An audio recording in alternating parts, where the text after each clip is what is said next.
What's going on, YouTube? This is your boy here from Africa, man.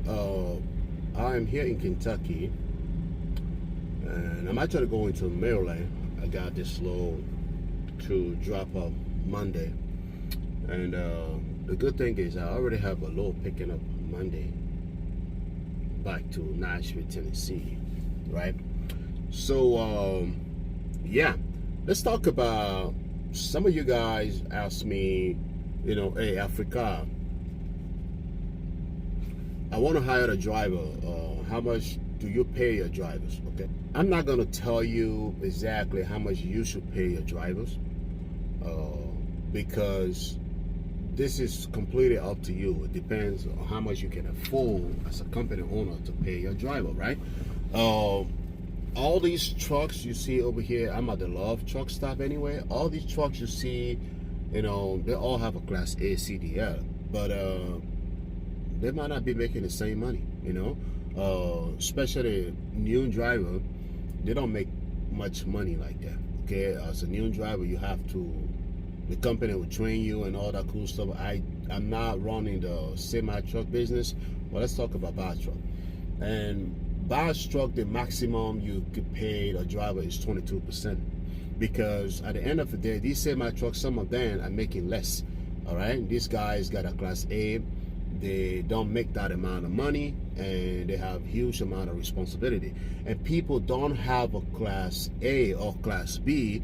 When it comes to box truck, they want to even make more money than someone that have a Class A, someone that have all this responsibility. I got a couple of drivers that have a CDL that want to work with me. You know what I'm saying? But at the end of the day, like I said, it's up to you guys. How much you choose to pay your driver. 22%. Before anything, all right? Some people pay 25 or 30% after deduction, which is how you call that, after the minus fuel and all that crazy stuff, right? So for those who do stuff like that, some of that driver end up quitting on there, because when fuel price went up high, what happened? This driver wasn't making money. So when the company done the deduction, the amount of money that left in order for them to pay the driver out of that left over, it's not a lot. Let's say you make $5,000, and when fuel price went up really high, what happened? For someone that make $5,000 in a week, your fuel price will be almost $2,000. Trust me, when fuel price was crazy high, we were burning $1,800 out of $5,000 a week, right? So if you have to pay your driver, you minus $1,800 out of the $5,000,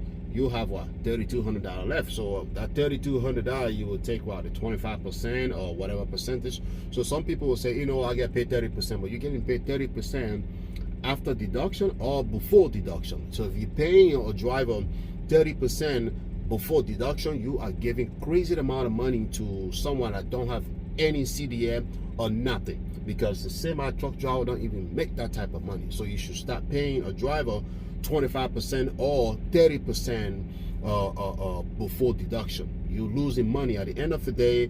There are some loads that would be really profitable load, because these brokers take loads from semi trucks and stuff like that, and they want to give it to a box truck. But this load could be like a 10,000 pound or 11,000 pound. But for the fact that the driver don't have a CDL, you won't be able to book those type of load, right? So why pay a driver crazy amount? If you have that amount of money to pay to driver, then I would suggest you move up to semi, so you could be able to take more loads and stuff. Because if I'm paying my semi truck driver 30%, I'm pretty sure that they'll bring in more money, right? So that's something I want to let you guys know. A lot of people pay even flat rate $700, $800 every week though, or $900 or $1,000. Some people pay $1,200 flat rate, depending on how much the driver bring in a week, right? So for people that have a really strong working driver, they pay them $1,200 every week, because they know when they minus that $1,200 flat rate, that driver bring in more money. They will still be able to cash in some money as the owner of the company, right? So 22% before deduction, all right? That's something like that I would suggest. But at the end of the day, a box truck driver don't have a CDL. If they want more money, I guess they need to go get the CDL so they can move up to semi. All right, so that's something I want to let you guys know. But once again, it's completely up to you as the owner of the company to decide how much you want to pay your drivers. But then now we get that out of the way, let me inform you something that as a new company you're looking to hire the driver, you might not know. Okay, before you hire any driver, make sure that that driver presents a medical certificate card. Okay, the DOT medical certificate.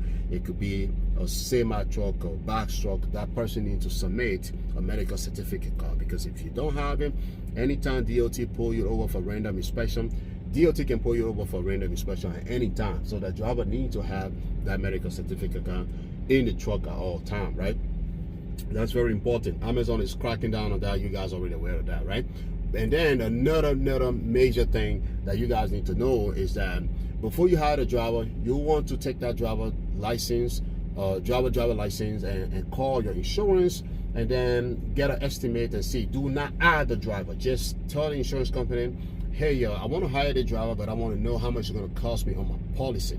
Because if the driver have a previous whatever, some driver will tell you, oh no, I got a clean license, all right? And there are some other accident or some other stuff that will appear on the driver or DMV record that you as an owner cannot see it, even if you go do some background checking. But insurance company has a lot of other ways to figure it out, you know, any other violation, whatever. There are some violations that maybe might not be on the DMV record or something like that. Insurance company, trust me, they don't want anybody to cheat them, so they have all that technology to find out what exactly going on. So you first want to shop around, call your insurance that you will, and say, hey, yo, I want you to check to see if the driver cost me a lot of money or not, or if the driver have a clean license. So the insurance will tell you, oh yeah, they have a clean license, you can go ahead and hire them. It's not going to cost you anything, right? Because if you're paying $30,000 a year, you don't want to add a driver that will cost you additional $10,000 a year or additional $5,000 a year, right? Like I say, this business, we don't make a lot of profit, so you don't want to add anybody on your premium that will cost you extra money. All right, so that's something you definitely want to know. Call your insurance, ask them, hey, you know, this is the driver license number, can you check and see how much it's going to cost me?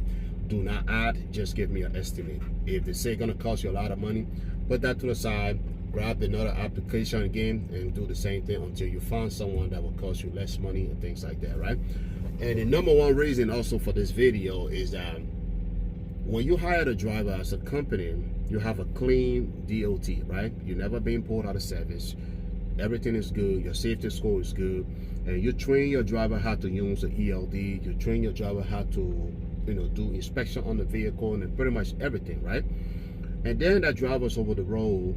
That driver at the end started being comfortable. You know, some driver get comfortable, they're driving, they're on their phone or something, and they forgot to even log into that ELD before they started driving and things like that. So at the end of the day, what happened?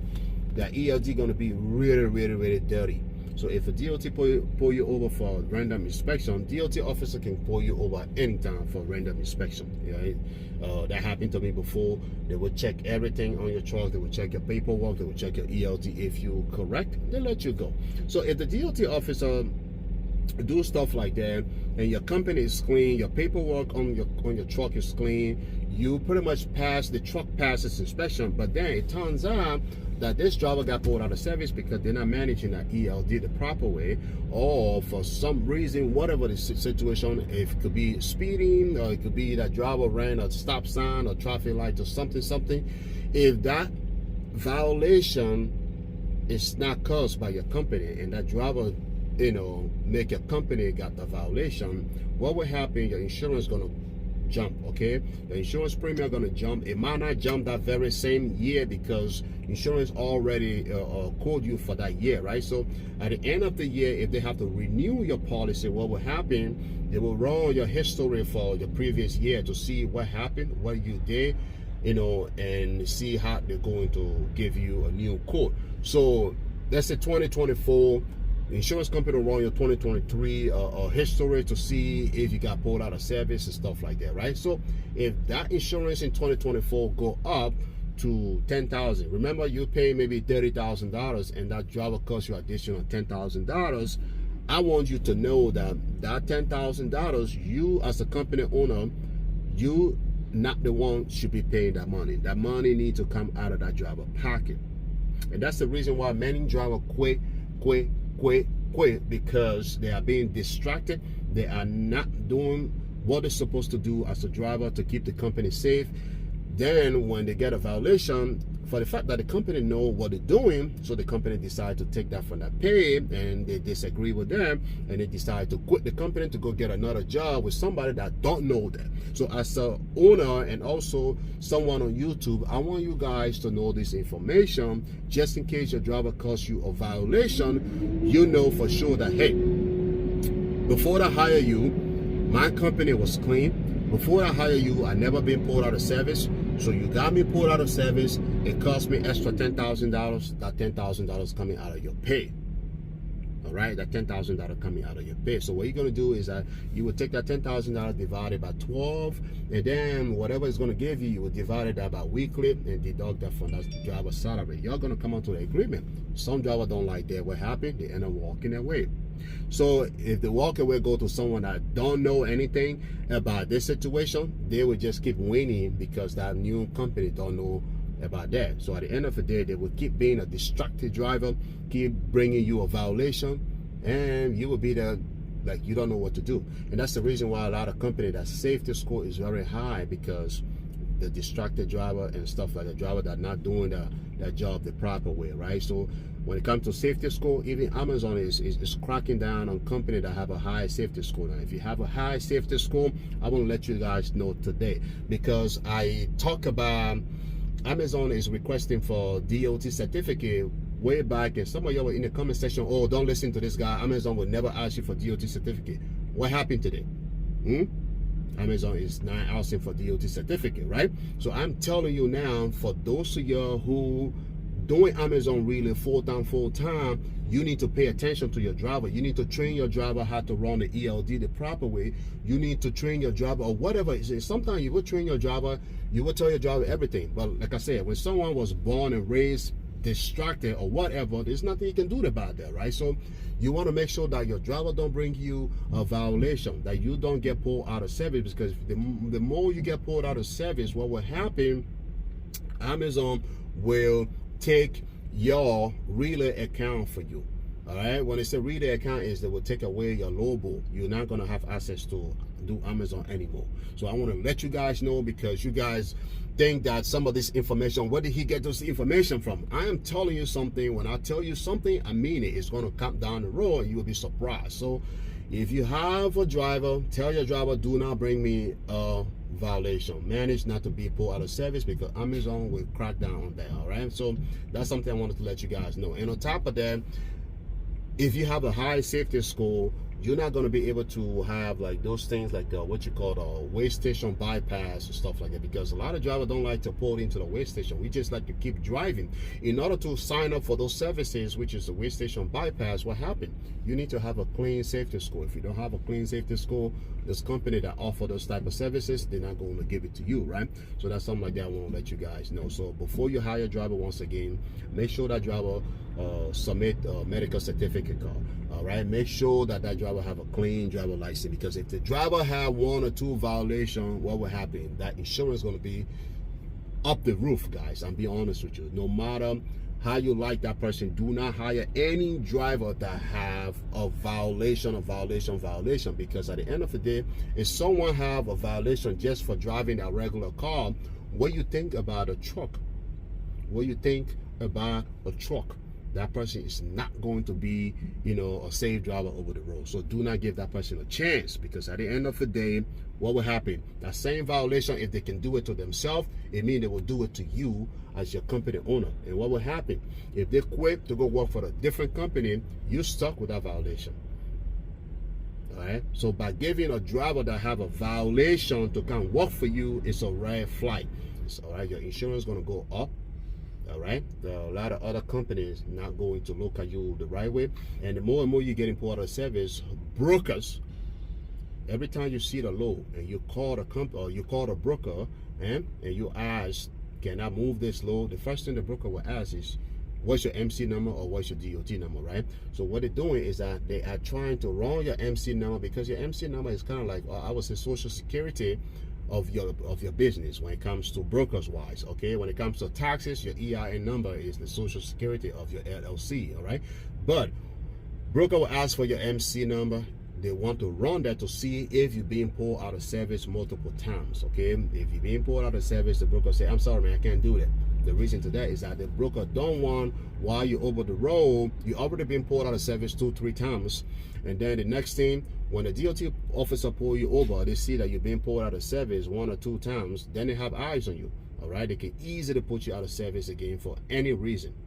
All right, and that's the reason why when a company has a higher safety score, brokers refuse this company because they don't want that load to be on the truck, and then you got pulled out of service, and at the end of the day, you're not going to be able to deliver that load, because every time they pull you out of service, it's about 10 hours you cannot drive the truck.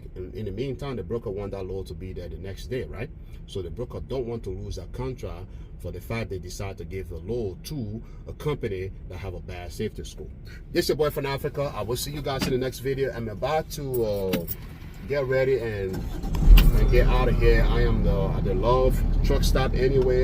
You know, I need to get out of here. I'm in Kentucky right now, and what's happening is I'm going to Maryland. That's your boy from Africa. I will see you guys in the next video. Peace and love.